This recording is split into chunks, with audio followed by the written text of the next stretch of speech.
All right. Hello, everyone, and welcome to the Investing with a Purpose show. I'm John Bowens here at Equity Trust Company, and joining me on today's show is Kevin and Cynthia. And Kevin and Cynthia are Equity Trust clients. They have been for, I want to say, over 10 years now. And I've known Kevin and Cynthia for a really long time. They're always willing to share their stories of the success that they've had with their self-directed IRAs, in particular, their self-directed Roth IRAs. So I wanted to have them on our Investing with a Purpose show today to share with all of you a little bit about how they've done this, and not just about what they've done with their self-directed IRA and how they've been successful, but as we always talk about on our Investing with a Purpose show, going beyond the return on investment and how this has made an incredible impact on their community. And they'll share with you a little bit about their mantra of doing good while doing well for their community. So Kevin and Cynthia, again, thank you so much for joining our show again. No Absolutely, problem. John. Great to be here. All right, so let's dive right into it.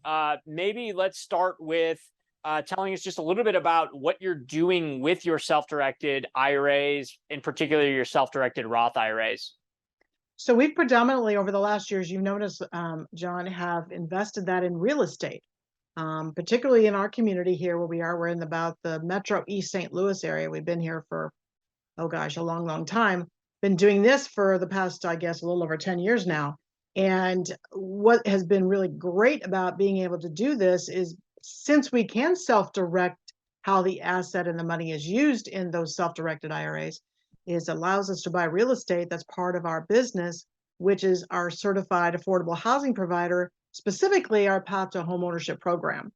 So that is geared to help people that have been told by the bank, sorry, we can't help you, either because they have had the past bruising on their credit for some reason, perhaps a foreclosure, just perhaps for not paying their bills on time, right? And those people are being denied the privilege of being able to get into ownership of a home. Well, with our Path to Homeownership program, we can provide a means in which they can do that. So we qualify the client, but of course now they need a home.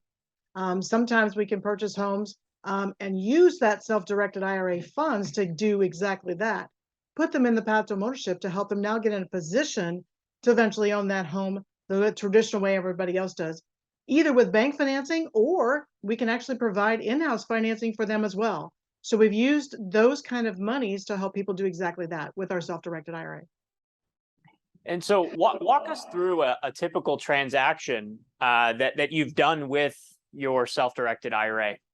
Right. So the beautiful thing about working with Equity Trust is you guys make it super easy, because literally all we have to do is fill out a form when we're ready to actually purchase a property and use that IRA. We do purchase it in a land trust, and then our IRA accounts are actually used as the beneficiary of that account. So we literally just fill out the forms. You guys send the money to the title company, the home is purchased, and our client moves in. And then the client, oh, go ahead, Kevin. Then, of course, all expenses come out of the Yes. account and all incomes go back into the account. So you got to keep that in mind so that you don't, disrupt the validity of the IRA. Correct. And now when you say path to home ownership, is this selling these properties on owner financing, lease option to purchase? Yes. When you talk about structuring the transaction, maybe elaborate for our audience on how you actually construct those transactions, and are there different ways that you construct the transaction depending on the deal and the client? Yes. Right now we're offering a lease with the option to purchase as part of the Path to Ownership, and then what we call our agreement for deed level, which is basically where we provide the financing for them. They can stay with us long term, or we can help them improve their credit situation, and now they can move on to bank financing. We call that our platinum level. So we have our silver, our gold, and our platinum level in the program. So really where the IRAs come into effect is literally helping these folks get into ownership of a home. So leveraging now, that money. And when you say financing for them, are you referring to where you're selling the property on owner financing? So in other words, your IRA is selling the property, and now your IRA is holding a promissory note and a mortgage, or maybe it's a land contract type transaction, it sounds like. More of a land contract situation, yes. Okay. So for all intents and purposes, these are all buy and hold type transactions where you Yes. have cash flow and then there's a sale in 2 to 3 or 4 years. Now, Correct. can you elaborate on what's that time period of when they are able to restore their credit and then essentially buy out the mortgage or actually be able to conclude the transaction where they're removing you from the deal and now you've been paid off? Right. That will literally depend. If they've started at the lease with the option to purchase, that can be a 2 to 3 year time frame. And if our clients aren't ready at that point to actually get bank financed situation, or perhaps not ready to move up to our in-house financing situation, we typically extend. Right. If they've been a really good client, they've been doing what they're supposed to do with paying on time and doing all of that thing, we certainly want to keep them as a customer. So if they're in at our agreement for deed level, that's a typical 30 or 40-year amortized loan, just like a bank would offer them. So they're not stuck at any given time having to be out of that. That is truly on their time frame and whenever they're ready. So there's no pressure to actually do that.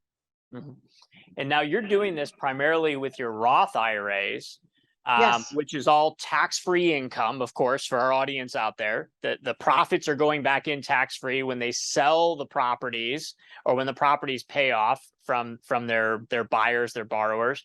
All that profits go back into their IRAs tax-free. Correct. That's the focus, is using your self-directed Roth IRAs, correct? Right. Yeah, we do have a couple that are the traditional IRA that we added later on. So we're leveraging those as well. Obviously, they are going in there without that tax-free advantage, but still a great thing to build that IRA account for those as well. Now, you weren't always in a Roth IRA status, correct? Years ago, Correct. you actually transitioned, you converted from your traditional IRAs to your Roth IRAs. Right. And that's the beauty. I mean, I know I've heard you say this before to audiences, and that is, look, would you rather pay the tax on the seed or the crop? And that's exactly what we did. We paid it on the seed when we initially started with you, and then we did a conversion, paid the taxes at that time when there was a tax advantage time to do so, which I think was about in 2012. 2011 and 12, 12. they let us, the IRS let us pay the taxes and spread it out over 2 years. So that's when we did all our conversion Right. and then let it So all grow tax-free now. yes, and that's been the beauty, is it now is growing there. So we paid it on the lower amount, and the account has grown and grown and grown, and now that no tax on that anymore. So it's beautiful. Mhm.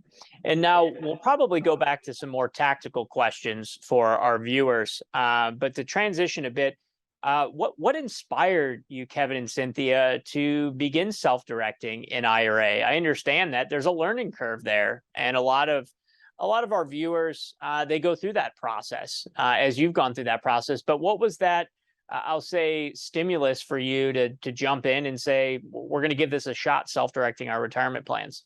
Well, for me, John, it was the fact that, a lot of people you see in the world today do not have anything saved for retirement. They end up working 40 years of their life and try to retire and they can't. And they have to go back to work, or they have to go to Walmart or Home Depot or Lowe's because they didn't save enough. It wasn't that they failed to plan, they just didn't have a good plan in place. So what we wanted to do was to supercharge our retirement account. And we knew, and a lot of people know, that you can't really depend on Social Security. Nobody knows if that's going to be there for us. So the basic way that we wanted to do it is be able to control our retirement account. And that's why we decided to do this. Now, we are with Street Smart Systems, founded by Lou Brown, coached by Lou Brown. And Lou teaches that in his class also, to diversify, don't just have properties in your, that you're living off of that income, build a retirement account for on down the road, build that nest egg. So that's one of the things that, speeded that process up. And we decided to do that in the very beginning. Buy a couple houses for us, then buy one for the IRA, buy a couple houses for us, and then another one for the IRA. The operative word on there, John, was control, right? There's lots of other investment opportunities out there in the world. However, very little of them allow you to actually say, here's where I want my money to go. And that's the whole self-directed part. And you guys have been the founder of that for years. You kind of were the first one to be out there and do that. So it's kind of like, well, why not go with the pros, right? So when we found out about you guys as an opportunity to do the self-directed portion, it just made obvious sense. Outstanding. And so, last question to kind of round out this portion is, as we talked about at the very beginning, the impact that this type of investing makes on a community. And I know from a personal perspective, I'll share just briefly, and then have you jump in. I've had the opportunity to own real estate in my self-directed IRAs. I've had lots of opportunities to, and I look at it as a privilege to be able to lend money to real estate investors who are looking for private financing for their fix and flip transactions, and to be able to see these homes be renovated and see the work that goes into them, the contractors. When I visit the properties and I do my inspections and I see the people that are working in those properties and the materials that are being bought from the local Home Depot or Lowe's or Menards or whatever stores, the title companies that are involved, the real estate agents that are involved. And so, from my perspective, what I've enjoyed about it is, of course, the returns, especially in a very challenging stock market environment, are great. I also get the opportunity to actually see the individuals that my money is going towards, directly or indirectly. And so I know that you guys sort of have this mantra, and I think you have a book there too. So feel free to pull it up. But maybe if you could spend a few minutes talking a little bit about that whole concept of doing good while doing well. Yeah, and you're right, John. It's, we talked initially about our Path to Ownership program and how it directly affects our clients and their ability now to get into ownership of a home. But you're so right. It's not just that one family. We're talking about how do we affect the rest of the community, and you hit on it, right? The contractors that may have to repair that property, right? The local title companies, literally everything in that community can be affected by real estate. And we see it with exactly what we're doing here with this. So you're right, it's a bigger impact than just that one family. It has a ripple effect on many different businesses in that community. So you not only get to see, and when you have somebody that comes to the closing table, a family, for instance, and they're crying, but it's happy cries, right? It's not sad cries. It's happy cries that now this is theirs. That means something to them, because many of those folks didn't feel like they could ever have that happen for them before. So everything from lenders to title companies to the contractors themselves to the materials that they use to buy, to purchase and repair those properties, all of that factors in. So it definitely is a community that is impacted by what we're doing. And this book, Doing Good While Doing Well, we have a chapter in here where we talk about exactly what we have done in our local community. And that makes a difference too. This is a source of, I don't know that most people can say that they've authored a chapter in a book, right? So this is part of our ability to show people that we are real and that we can actually help them where they've been turned down in the past before. And then my understanding is that you guys, with the success that you've had, you've now carried that on to helping other investors in your Yes. local community. Yes, we certainly have. And not as many of those, maybe that what you have done, but we've started into that arena now too, where we're helping others duplicate themselves in their local community. So now it's not just become a situation where we impact our community, we're impacting other people's communities as well, because by we providing funds to those now investors that can duplicate what we're doing in our local community, now we've just now replicated that across the country. Mm-hmm. And I love when we were speaking at an event, a live conference, in fact, this was probably pre-pandemic. And I asked the question, and I'll ask it again here, and that is, with the Roth IRA funds, you've obviously built up a substantial portfolio of properties and cash that's coming in tax-free on an annual basis. And we were talking about that age of 59 and a half, right? Everybody's, working towards that qualified retirement age of 59 and a half so they can start harvesting from their Roth IRA. And a lot of people think about that, okay, when I turn 59 and a half, I'm going to start harvesting the tax-free profits that I've worked so hard for over the years from that Roth IRA. But you guys had a little bit different story. Could you share with our audience a little bit about what your intentions are for your Roth IRA and how that might be a little bit different than what most people might be thinking? Right. So you're right. It's kind of cool to be able to have that flexibility, right? That at 59 and a half, you can choose to either take it out or not, and at a tax-free advantage. But our focus became a little different. The focus became, no, let's leave it as a legacy, right? Let's leave it as a legacy where now honestly, we don't have a need for that money.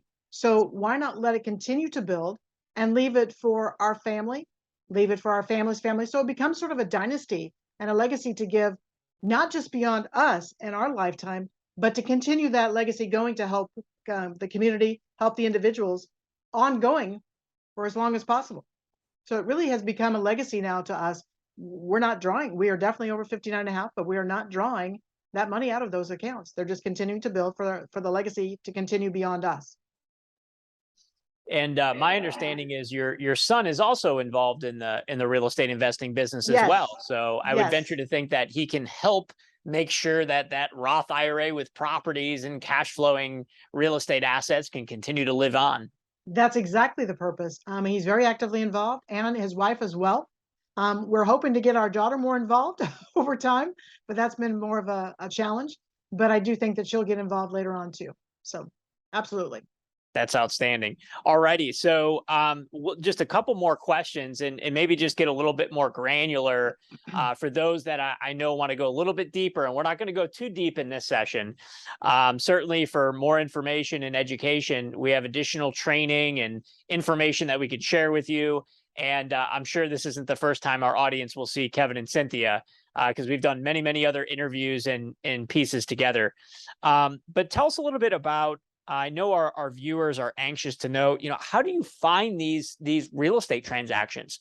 And I know you guys are equally as active today as you were in the past. And in today's market's a little different.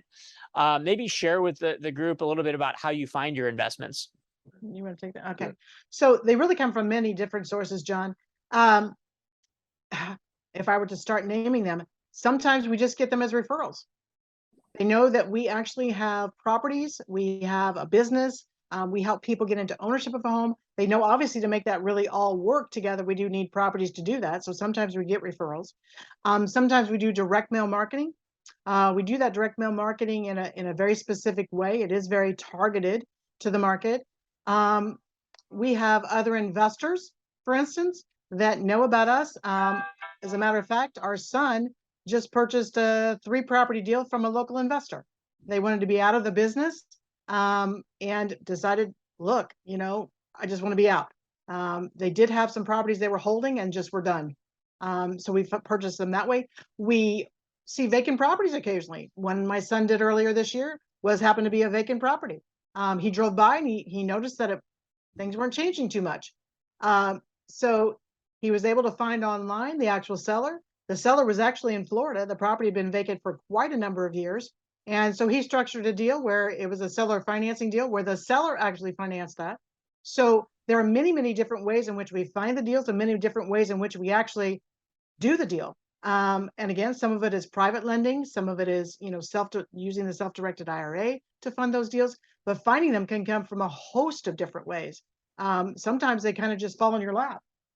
So Sometimes we get them from realtors even, realtors a lot of times will like to sell pretty homes. And if they go into a home that needs a lot of work, maybe it's very dated, maybe it's mom and dad's home and the kids are in California and Colorado, for example, and the home has got paneling on the walls, green carpeting, just needs a lot of updates. A lot of times realtors don't want to mess with those homes.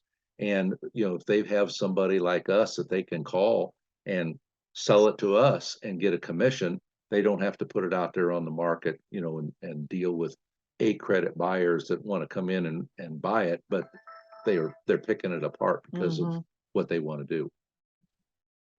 And last question, for all of those other, husband and wife or spousal partnership, real estate partnerships, and I personally can relate to that. Any kind of words of wisdom, so to speak, for how to manage a real estate business with someone that you're in a relationship with, whether a marriage or not? yes, that can be a challenge. But the way you work through that challenge is you define roles and responsibilities. So there's certain things that Kevin does in the business. There's certain things I do in the business. It doesn't mean that we do them in a vacuum. Obviously, we communicate with one another. His predominant side of the business, I'm basically on the selling side of the business. I work directly with our path to ownership clients. We actually place them in the property. We qualify them. On the other hand, he is in the acquisition side. So he deals more with talking with our sellers. He works with the private lenders. He deals with the contractors. I do all the paperwork. So literally the whole thing is where does your personality fit with the role in the business that you need to perform, and making sure that that's a good match. You might have to adjust it. You might have to tweak it over time. But if you don't do that, you'll find yourself not being very efficient. Either one of you thinks the other one's doing something, or vice versa, or neither one of you are doing it, right? So now you have a hole. So it's best to work out those roles and responsibilities at the very beginning of your business. You kind of have to pick your lane and stay in it. Define your roles and stay in it. And that way you're not stepping on each other's toes. When you seem like you step on each other's toes, that's when the arguments start. And if you each have your defined responsibilities, it really works very smooth. So that means, Kevin, you have to stay in your own lane, and Cynthia, she can change lanes if she wants, right? That's exactly right. Yeah. You learn that real quick. You figured that out, John. I might be the head of the household, but she turns the neck. Right. Well, I'm learning a lot from you, Kevin. I've learned a lot over the years, and I asked the question because I do have a tremendous amount of admiration for both of you. I've seen you guys interact with one another. We've had a lot of phone calls and spoken at events together over the years, and I just think that you're a great representation of real estate investors that are doing well while doing good for the community. And you have a great partnership. And I know there's a lot of folks out there that are looking for that and how they do that. So again, excellent work. And I really appreciate you guys joining us today. Last item is just, do you have any words of wisdom for maybe somebody that's just getting started for the very first time with a self-directed IRA? I think people think that they have to have a lot of money in order to do that. And honestly, you don't. There can be folks that have just starting out. But what they can do is use their self-directed IRA to perhaps partner on a deal, right? And to actually help that starting of that building happen. So I would say the advice I would give to folks is, don't think that you can't do it with a small amount of money, because there are ways in which to partner either with another person, right? Or maybe you can provide the rehab money. Maybe you can just provide whatever percentage it is, and your Roth IRA or your self-directed IRA can be a partner to whatever that transaction is, to help you start and then eventually be in a position where, let's say, you could do the whole property 100% with your IRA. But don't think that you have to have all that money up front to do it. You can start little and grow very, very quickly. And John, I have to tip my hat to you. You do a tremendous amount of training for the investors. You've got a lot of videos out there in the Equity Trust library, and that is where investors can learn so much. I mean, like Cynthia said, a lot of people think they have to have a large amount of money. You don't. You can do it with small amounts, and you just have to follow your examples that you give in your presentations and in your videos. And it's, today everybody wants to learn off the internet, and all that stuff is available at your fingertips. And you do a great job. I don't know of any other IRA self-directed company out there that's got the training and the library of videos and stuff that you guys have got. And your support staff, right? I mean, absolutely. Anytime we have a question, we get an answer. There's not a bunch of hold times. We get a direct answer to the questions. So the support folks that you guys have in place to help people do this, help them set up their account, help them get ready, help them understand what the process is fantastic. A lot of times when we go to events and we start talking, we promote Equity Trust everywhere we go. And a lot of people, when we start telling them that we've got property in our Roth IRA and even our traditional IRA, a lot of them don't believe it because they've never heard of that before. They haven't learned that. And some of them have doubt. And so we give them Equity Trust website and everything and tell them to go look it up and do some research. And they're amazed that you guys have been around since 1974 and have had, so many clients and so many billions, not millions, but billions with a B under management. And they've just didn't know that and realize that. And that's something that's really missing in the entire real estate industry. And you guys are just a tip of the iceberg. Even though you're the biggest out there, you're just a tip of the iceberg of the amount of money that's out there that people have self-directed.